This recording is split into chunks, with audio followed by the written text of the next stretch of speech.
ಪ್ರಭು ಕ್ರಿಸ್ತರಲ್ಲಿ ಆತ್ಮೀಯ ಸಹೋದರ ಸಹೋದರಿಯರೇ, ಇಂದು ಧರ್ಮಸಭೆಯು ಪವಿತ್ರ ಕುಟುಂಬದ ಹಬ್ಬವನ್ನು ಆಚರಿಸುತ್ತಾ ಇದೆ.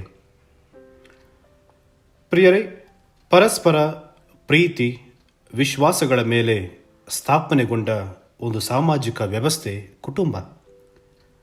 ತನ್ನ ಕುಟುಂಬದಲ್ಲಿ ಸರಿಯಾಗಿ ಇಲ್ಲದಿರುವ ಮನುಷ್ಯನು ಕುಟುಂಬದ ಹೊರಗೆ ಸಮಾಜದಲ್ಲಿ ಸರಿಯಾಗಿ ಇರುವುದು ಸಾಧ್ಯವೇ ಇಲ್ಲ.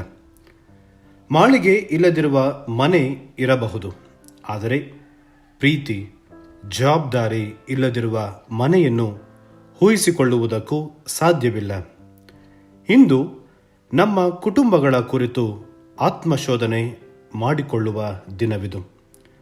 ಒಳ್ಳೆಯ ಕುಟುಂಬವೆಂದರೆ ಮಕ್ಕಳಿಂದ ತಂದೆ ತಾಯರಿಗೆ ಸಿಗುವ ಗೌರವ, ತಂದೆ ತಾಯರಿಂದ ಮಕ್ಕಳ ವ್ಯಕ್ತಿತ್ವ ರೂಪಿಸಲ್ಪಡುವುದು. ನಮ್ಮ ಕುಟುಂಬಗಳಿಗೆ ಆದರ್ಶ ಬೆತ್ಲೆಹೇಮಿನ ಆ ಪವಿತ್ರ ಕುಟುಂಬ. ಆ ಪವಿತ್ರ ಕುಟುಂಬದಲ್ಲಿದ್ದ ಪಾವಿತ್ರ್ಯತೆ ಮತ್ತು ಸದ್ಗುಣಗಳು ನಮ್ಮ ಕುಟುಂಬದಲ್ಲೂ ಮೂಡಬೇಕು. ಆ ಕುಟುಂಬದಲ್ಲಿ ಬಡತನವಿತ್ತು, ಕಷ್ಟ ತೊಂದರೆಗಳು ಇದ್ದವು. ಆದರೂ ಅವರಲ್ಲಿ ಪ್ರೀತಿ, ನಂಬಿಕೆ, ವಿಶ್ವಾಸ ಮನೆ ಮಾಡಿತ್ತು. ಎಲ್ಲಕ್ಕಿಂತ ಮಿಗಿಲಾಗಿ ದೇವರ ಆಶೀರ್ವಾದ ಅವರ ಮೇಲಿತ್ತು. ಪ್ರಿಯರೇ, ಪವಿತ್ರ ಕುಟುಂಬದ ಹಬ್ಬವನ್ನು ಆಚರಿಸುತ್ತಿರುವ ಸಂದರ್ಭದಲ್ಲಿ ಧರ್ಮಸಭೆಯು ನಮಗೆ ಇಂದು ಪವಿತ್ರ ಕುಟುಂಬವನ್ನು, ಬೆತ್ಲೆಹೇಮಿನ ಪವಿತ್ರ ಕುಟುಂಬದಿಂದ ಪ್ರೇರಣೆಯನ್ನು ಪಡೆಯಲು ಆಹ್ವಾನವನ್ನು ನೀಡುತ್ತಾ ಇದೆ. ಹೇಗೆ ಮಾತೆ ಮರಿಯಮ್ಮ ಮತ್ತು ಸಂತ ಜೋಸೆಫರು ಒಗ್ಗಟ್ಟಿನಿಂದ ದುಡಿದರೋ, ಒಬ್ಬರಿಗೊಬ್ಬರು ಸಹಾಯ ಮಾಡಿದರೋ, ಒಬ್ಬರನ್ನೊಬ್ಬರು ಅರ್ಥ ಮಾಡಿಕೊಂಡರೋ, ಒಬ್ಬರನ್ನೊಬ್ಬರು ಸ್ವೀಕರಿಸಿದರು ಮತ್ತು ಜೊತೆಯಾಗಿ ದುಡಿದು ಮಗುವಿನ ಜವಾಬ್ದಾರಿಯನ್ನು ನಿಭಾಯಿಸಿದರು, ಅದೇ ರೀತಿ ನಮ್ಮೆಲ್ಲರ ಕುಟುಂಬಗಳು ಆಗಲಿ ಎಂದು ಈ ಬಲಿಪೂಜೆಯಲ್ಲಿ ಭಕ್ತಿಯಿಂದ ನಾವು ಪ್ರಾರ್ಥಿಸೋಣ. ಪ್ರಿಯರೇ, ಇಂದಿನ ಮೊದಲನೆಯ ವಾಚನವನ್ನು ಸಿರಾಕನ ಗ್ರಂಥದಿಂದ ಆಲಿಸುತ್ತೇವೆ. ಸಿರಾಕನು ತನ್ನ ವಾಚನದಲ್ಲಿ ಹೆತ್ತವರಿಗೆ ಮಾಡಬೇಕಾದ ಕರ್ತವ್ಯಗಳನ್ನು ನೆನಪಿಸುತ್ತಾನೆ. ತಂದೆ ತಾಯಿಗೆ ಮಾಡುವ ಸೇವೆ ದೇವರ ಆಶೀರ್ವಾದವನ್ನು ತಂದುಕೊಡುತ್ತದೆ ಎಂದು ಸಿರಾಕನು ಪ್ರತಿಯೊಬ್ಬ ಮಕ್ಕಳಿಗೆ ತಿಳಿಸುತ್ತಿದ್ದಾನೆ. ಅದೇ ರೀತಿ ತಂದೆ ತಾಯಿಯರಿಗೆ ಅವಿಧೇಯರಾದರೆ, ಅಗೌರವವನ್ನು ತೋರಿಸಿದರೆ ಶಾಪಗ್ರಸ್ತರಾಗುತ್ತೀರಾ ಎಂಬ ಎಚ್ಚರಿಕೆಯನ್ನು ಕೂಡ ಸಿರಾಕನು ನೀಡುತ್ತಿದ್ದಾನೆ. ಪ್ರಿಯರೇ, ದೇವರು ಮೋಶೆಯ ಮೂಲಕ ನೀಡಿದ 10 ಆಜ್ಞೆಗಳಲ್ಲಿ 4ನೆಯ ಆಜ್ಞೆ ನಿನ್ನ ತಂದೆ ತಾಯಿಗಳನ್ನು ಗೌರವಿಸು ಎಂದು. ಇಂದು ಎಲ್ಲ ಮಕ್ಕಳು ಆತ್ಮಾವಲೋಕನ ಮಾಡಿಕೊಳ್ಳಬೇಕು. ಹೇಗೆ ನಮ್ಮ ತಂದೆ ತಾಯಿಗಳು ಕಷ್ಟಪಟ್ಟು ನಮ್ಮನ್ನು ಸಾಕಿ ಬೆಳೆಸಿದ್ದಾರೆ, ಇಂದು ನಾವು ನಮ್ಮ ತಂದೆ ತಾಯಿಗಳಿಗೆ ಎಷ್ಟು ಪ್ರೀತಿಯನ್ನು ನೀಡುತ್ತಾ ಇದ್ದೇವೆ, ಎಷ್ಟು ಗೌರವವನ್ನು ನೀಡುತ್ತಾ ಇದ್ದೇವೆ. ನಾವು ಅವರಿಗೆ ವಿಧೇಯರಾಗಿದ್ದೇವಾ, ಅಥವಾ ನಾವು ನಮ್ಮ ಜವಾಬ್ದಾರಿಯನ್ನು ಮರೆತು ಬೇಜವಾಬ್ದಾರಿಯಿಂದ ಜೀವನವನ್ನು ಮಾಡುತ್ತಿದ್ದೇವಾ? ಎಷ್ಟು ಮಕ್ಕಳು ತಂದೆ ತಾಯಿಯರೊಂದಿಗೆ ಜಗಳವಾಡಿ ಮಾತು ಕೂಡ ಬಿಟ್ಟಿದ್ದಾರೆ. ಇಂದು ಸಿರಾಕ ನಮಗೆಲ್ಲರಿಗೂ ಎಚ್ಚರಿಸುತ್ತಿದ್ದಾನೆ. ತಂದೆ ತಾಯಿಗಳಿಗೆ ಗೌರವವನ್ನು ನೀಡಿ ಅವರನ್ನು ಪ್ರೀತಿಸಿ ಮುಪ್ಪಿನ ಕಾಲದಲ್ಲಿ ಜವಾಬ್ದಾರಿಯುತವಾಗಿ ಅವರನ್ನು ನೋಡಿಕೊಳ್ಳಿ ಎಂಬ ಎಚ್ಚರಿಕೆಯ ಮಾತುಗಳನ್ನು ನೀಡುತ್ತಿದ್ದಾನೆ. ಪ್ರಿಯರೇ, ಸಿರಾಕನ ಮಾತುಗಳನ್ನು ಪಾಲಿಸುವ ಕರ್ತವ್ಯ ಇಂದು ನಮ್ಮದಾಗಿದೆ. ಇಂದಿನ 2ನೇ ವಾಚನದಲ್ಲಿ ಸಂತ ಪೌಲರು ಕೊಲೊಸ್ಸೆರಿಗೆ ಬರೆದ ಪತ್ರದ ಮೂಲಕ ಕ್ರಿಸ್ತನ ಹಿಂಬಾಲಕರಿಗೂ ಇತರರಿಗೂ ಇರಬೇಕಾದ ವ್ಯತ್ಯಾಸ ಏನು ಎಂಬುದನ್ನು ತಿಳಿಸುತ್ತಿದ್ದಾರೆ. ಸದ್ಗುಣಗಳೇ ನಮ್ಮ ಆಭರಣಗಳಾಗಬೇಕು ಎಂದು ಸಂತ ಪೌಲರು ತಿಳಿಸುತ್ತಾರೆ. ನಮ್ಮಲ್ಲಿ ಕನಿಕರ, ದಯೆ, ದೀನತೆ, ವಿನಯಶೀಲತೆ, ಶಾಂತಿ, ಸಹನೆ ಎಂಬ ಸದ್ಗುಣಗಳು ನಮ್ಮ ಆಭರಣಗಳಾಗಬೇಕು ಎಂದು ಸಂತ ಪೌಲರು ಎಚ್ಚರಿಸುತ್ತಾರೆ. ಮತ್ತು ನಮ್ಮ ಜೀವನ ಪ್ರಭುವಿಗೆ ಮೆಚ್ಚುಗೆಯಾಗುವ ರೀತಿ ನಾವು ಜೀವಿಸಬೇಕು ಎಂದು ಸಂತ ಪೌಲರು ನಮಗೆ ತಿಳಿಸುತ್ತಾರೆ. ಪ್ರಿಯರೇ, ಇಂದಿನ ಶುಭ ಸಂದೇಶವನ್ನು ಮತ್ತಾಯನ ಶುಭ ಸಂದೇಶ ಅಧ್ಯಾಯ 2ರಿಂದ ನಾವು ಆಲಿಸುತ್ತೇವೆ. ಈ ಶುಭ ಸಂದೇಶದಲ್ಲಿ ಜೋಸೆಫನು ದೇವರ ವಾಕ್ಯವನ್ನು ಆಲಿಸುತ್ತಾನೆ. ದೇವರ ವಾಕ್ಯದ ಪ್ರಕಾರ ಜೋಸೆಫನು ಮರಿಯಳನ್ನು ಬಾಲ ಯೇಸುವನ್ನು ಕರೆದುಕೊಂಡು ಈಜಿಪ್ಟಿಗೆ ಪಲಾಯನ ಮಾಡುತ್ತಾನೆ. ಹೇಗೆ ಪಿತಾಮಹ ಅಬ್ರಹಾಮ, ಯಾಕೋಬ ಮತ್ತು ಆತನ ಮಕ್ಕಳು ಈಜಿಪ್ಟಿಗೆ ಪಲಾಯನ ಹೋದಂತೆ ಜೋಸೆಫ, ಮರಿಯ ಮತ್ತು ಯೇಸುವು ಕೂಡ ಈಜಿಪ್ಟಿನಲ್ಲಿ ಕೆಲವು ಕಾಲ ಜೀವನವನ್ನು ಮಾಡಿದರು. ಪ್ರಿಯರೇ, ಮೋಶೆಯು ಫರೋಹರಾಜನ ಖಡ್ಗದಿಂದ ತಪ್ಪಿಸಿಕೊಂಡು ಹೋಗುವ ಹಾಗೆ ಯೇಸುವು ಕೂಡ ಹೆರೋದನ ಖಡ್ಗದಿಂದ ತಪ್ಪಿಸಿಕೊಂಡು ಹೋಗುವುದು ಅನಿವಾರ್ಯವಾಗಿತ್ತು. ಕಾರಣ ಹೆರೋದರಸ ಬಹಳ ಕ್ರೂರಿಯಾಗಿದ್ದ. ಅಧಿಕಾರದ ದಾಹದಿಂದ ತನ್ನ ಸ್ವಂತ ಹೆಂಡತಿಯನ್ನ, ಅತ್ತೆಯನ್ನ, ಮಕ್ಕಳನ್ನು ಕೂಡ ಕೊಲೆ ಮಾಡಿಸಿದ್ದ.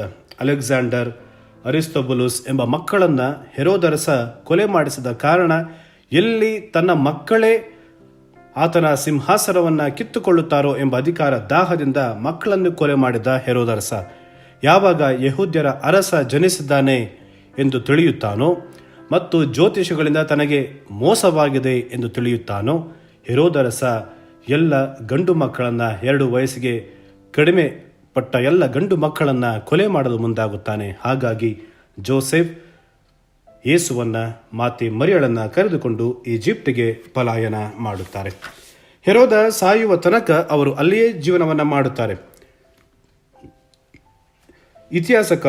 ಯಹೂದ್ಯರ ಇತಿಹಾಸಕಾರ ಫ್ಲಾವಿಯುಸ್ ಜೋಸೆಫಸನ ಪ್ರಕಾರ ಹೆರೋದನು ಭೀಕರ ಕಾಯಿಲೆಯಿಂದ ಸುಮಾರು 69-70ನೇ ವಯಸ್ಸಿನಲ್ಲಿ ಆತ ತೀರಿಹೋದ.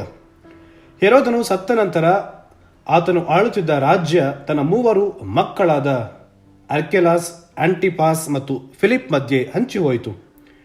ಜೋಸೆಫನು ತನ್ನ ಸ್ವದೇಶದಲ್ಲಿ ನೆಲೆಸಲು ಬರುತ್ತಾನೆ. ಹೆರೋದನ ಹಿರಿಯ ಮಗ ಅರ್ಕೆಲಾಸನು ಇದುಮೆಯ ಮತ್ತು ಸಮಾರಿಯ ಪ್ರಾಂತ್ಯಗಳನ್ನು ಆಳುತ್ತಿದ್ದ. ಆತನು ತನ್ನ ತಂದೆಯ ಗುಣಗಳನ್ನೇ, ಕ್ರೂರ ಗುಣವನ್ನೇ ಹೊಂದಿದ್ದ. ಹಾಗಾಗಿ ಜೋಸೆಫನು ಸ್ವಂತ ನಾಡಿಗೆ ಬರಲು ಭಯಪಡುತ್ತಾನೆ. ಅರ್ಕೆಲಾಸನು ಸಿಂಹಾಸನಕ್ಕೆ ಏರಿದಾಗ ದಂಗೆ ಎದ್ದ ಯೆಹೂದ್ಯರನ್ನ ಕೊಲೆ ಮಾಡಿಸಿದ. ಜೆರುಸಲೇಮ್ ದೇವಾಲಯದಲ್ಲಿ ರಕ್ತದ ಹೊಳೆಯನ್ನೇ ಹರಿಸಿದ್ದ. ಹಾಗಾಗಿ ಜೋಸೆಫನು ಭಯದಿಂದ ಚಡಪಡಿಸುತ್ತಿರುವಾಗ ಆತನಿಗೆ ಕನಸಿನಲ್ಲಿ ದೇವರ ವಾರ್ತೆ ಕೇಳಿಸುತ್ತೆ. ಆತನು ಗಲಿಲಿಯ ಪ್ರಾಂತ್ಯದ ನಜರೇತಿನಲ್ಲಿ ವಾಸಿಸಲು ಆಗ ತೆರಳುತ್ತಾನೆ. ಪ್ರಿಯರೇ, ನಜರೇತ್ ಹಿಬ್ರಿಯ ಭಾಷೆಯ ನೆಸ್ತರ್ ಎಂಬ ಪದವು ನಜರೇತ್ ಆಗಿ ಮಾರ್ಪಟ್ಟಿದೆ. ಅದರ ಅರ್ಥ ಚಿಗುರು ಎಂದು ಅರ್ಥ. ಹಾಗಾಗಿ ಯೇಸುಸ್ವಾಮಿ ನಜರೇತಿನಲ್ಲಿ ಜೀವಿಸಿದ್ದರಿಂದ ಅವರಿಗೆ ನಜರೇತಿನವನು ಎಂಬ ಹೆಸರು ಕೂಡ ಬರುತ್ತೆ. ಪ್ರಿಯರೇ, ಇದು ಈ ಶುಭ ಸಂದೇಶದ ಸಾರಾಂಶ. ಇಂದು ಧರ್ಮಸಭೆ ಪವಿತ್ರ ಕುಟುಂಬದ ಹಬ್ಬವನ್ನು ಆಚರಿಸುತ್ತಾ ಇದೆ. ಪ್ರಿಯರೇ, ಒಂದು ಕುಟುಂಬದ ವೈಶಿಷ್ಟ್ಯತೆ ಎಂದರೆ ಯಾವುದೇ ಸಂಸ್ಥೆ ಅಥವಾ ಘಟಕಗಳಲ್ಲಿ ಇಲ್ಲದ ಪ್ರೀತಿ ಒಂದು ಕುಟುಂಬದಲ್ಲಿ ಇದೆ. ಇಲ್ಲಿ ಯಾವುದೇ ನಿರೀಕ್ಷೆಗಳಿಲ್ಲದ ಸೇವೆ ಮತ್ತು ತ್ಯಾಗವಿದೆ. ಒಂದು ಮಗುವಿನ ವ್ಯಕ್ತಿತ್ವ ರೂಪುಗೊಳ್ಳುವುದು ಒಂದು ಕುಟುಂಬದಲ್ಲಿ. ಆದರೆ ಇತ್ತೀಚೆಗೆ ಕುಟುಂಬದಲ್ಲಿ ಭದ್ರತೆ, ಅನ್ಯೋನ್ಯತೆ, ಪ್ರೀತಿ, ಹೊಂದಾಣಿಕೆ ಕಳಚುತ್ತಿದೆ. ತಂದೆ ತಾಯಿಯರು ವಯಸ್ಸಾದ ಮೇಲೆ ವೃದ್ಧಾಶ್ರಮ ಸೇರುತ್ತಿದ್ದಾರೆ. ಪ್ರೀತಿ, ಕ್ಷಮೆ, ಹೊಂದಾಣಿಕೆ, ಪ್ರಾಮಾಣಿಕತೆ ಕಡಿಮೆಯಾಗುತ್ತಿದೆ. ಈ ಕಾರಣಗಳಿಂದ ಇಂದು ಧರ್ಮಸಭೆ ಅನೇಕ ಕುಟುಂಬಗಳು ಭಾಗವಾಗಿದೆ. ಈ ಕಾರಣದಿಂದ ಧರ್ಮಸಭೆಯು ಇಂದು ನಾವೆಲ್ಲರೂ ಪವಿತ್ರ ಕುಟುಂಬವನ್ನು ಆದರ್ಶವನ್ನಾಗಿ ತೆಗೆದುಕೊಳ್ಳಬೇಕು. ಸಂತ ಜೋಸೆಫ್ ಮತ್ತು ಮಾತೆ ಮರಿಯ ಯೇಸುವಿನಿಂದ ಕಲಿಯಬೇಕಾದುದನ್ನು ನಾವು ಕಲಿಯಬೇಕಿದೆ. ಸಹನೆ, ಕ್ಷಮಿಸುವ ಹೃದಯ, ಪ್ರೀತಿಸುವ ಹೃದಯ, ಹೊಂದಾಣಿಕೆ, ನಿಸ್ವಾರ್ಥದ ತ್ಯಾಗ, ಸಮರ್ಪಣ, ಪ್ರೀತಿ ಇವುಗಳನ್ನು ಈ ಪವಿತ್ರ ಕುಟುಂಬದಿಂದ ಕಲಿಯಬೇಕೆಂದು ಧರ್ಮಸಭೆ ನಮಗೆ ಬಯಸುತ್ತಾ ಇದೆ. ಪ್ರಿಯರೇ, ನಾವು ಪವಿತ್ರ ಕುಟುಂಬವನ್ನು ಪರಮ ತ್ರಿತ್ವಕ್ಕೆ ಹೋಲಿಸುತ್ತೇವೆ. ಇದರಲ್ಲಿ ಯಾರು ದೊಡ್ಡವರು ಇಲ್ಲ, ಯಾರು ಚಿಕ್ಕವರು ಇಲ್ಲ. ಅವರಲ್ಲಿ ಪ್ರೀತಿ ಇತ್ತು, ಅನ್ಯೋನ್ಯತೆ ಇತ್ತು. ಅದೇ ರೀತಿ ನಮ್ಮ ಕುಟುಂಬದಲ್ಲಿ ಪ್ರೀತಿ ಮತ್ತು ಅನ್ಯೋನ್ಯತೆ ಇರಬೇಕು. ಪೋಪ್ ಲಿಯೋ ದ 13 ಅವರು ಹೇಳುವುದು, ಪ್ರತಿಯೊಂದು ಕುಟುಂಬದಲ್ಲಿ ಪವಿತ್ರ ಕುಟುಂಬದ ಚಿತ್ರಪಟ ಇರಬೇಕು. ಆ ಚಿತ್ರಪಟವನ್ನು ನೋಡುವಾಗ ನಾವು ಸಂತ ಜೋಸೆಫರಿಂದ ಕಲಿಯಬೇಕಾದದ್ದು ಹೇಗೆ ಸಂತ ಜೋಸೆಫರು ತನ್ನ ಕುಟುಂಬದ ಜವಾಬ್ದಾರಿಯನ್ನು ಹೊತ್ತು ತಾನು ಕಷ್ಟಪಟ್ಟು ದುಡಿದು ಪ್ರೀತಿಯಿಂದ ಮರಿಯಳನ್ನು ಯೇಸುಸ್ವಾಮಿಯನ್ನು ರಕ್ಷಿಸುತ್ತಾರೋ, ಹೇಗೆ ಸಾಕಿ ಸಲಹುತ್ತಾರೋ, ಅದೇ ರೀತಿ ಪ್ರತಿಯೊಬ್ಬ ತಂದೆಯು ಜೋಸೆಫನಂತೆ ಇರಬೇಕು ಎಂದು ಬಯಸುತ್ತಾರೆ. ಅದೇ ರೀತಿ ಪತ್ನಿ ಮರಿಯಳನ್ನು ನೋಡಿ ದೀನತೆಯನ್ನು, ವಿಧೇಯತೆಯನ್ನು ಕಲಿಯಬೇಕು ಎಂದು ಬಯಸುತ್ತಾರೆ. ಮತ್ತು ಮಕ್ಕಳು ಹೇಗೆ ಯೇಸುಸ್ವಾಮಿ ತನ್ನ ತಂದೆ ತಾಯರಿಗೆ ವಿಧೇಯರಾಗಿ ನಡೆದರೋ, ತಂದೆ ತಾಯರಿಗೆ ಗೌರವವನ್ನು ನೀಡಿದರೋ, ಅದೇ ರೀತಿ ಪ್ರತಿಯೊಬ್ಬ ಮಕ್ಕಳು ತಂದೆ ತಾಯರಿಗೆ ವಿಧೇಯರಾಗಿ ಜೀವಿಸಿ ಗೌರವವನ್ನು ನೀಡಬೇಕು ಎಂದು ಪೋಪ್ ಲಿಯೋ XIII ಹೇಳುವುದರ ಮೂಲಕ ಪ್ರತಿಯೊಂದು ಕುಟುಂಬದಲ್ಲಿ ಪವಿತ್ರ ಕುಟುಂಬದ ಚಿತ್ರಪಟ ಇರಬೇಕು ಎಂದು ತಿಳಿಸುತ್ತಾರೆ. ಪ್ರಿಯರೇ, ಇಂದು ನಮ್ಮ ಕುಟುಂಬಗಳು ಧರ್ಮ ಪ್ರಚಾರದ ಕೇಂದ್ರಗಳಾಗಬೇಕಾಗಿದೆ. ಹೇಗೆ ನಮ್ಮ ಕುಟುಂಬಗಳು ಧರ್ಮ ಪ್ರಚಾರದ ಕೇಂದ್ರಗಳಾಗಲು ಸಾಧ್ಯ?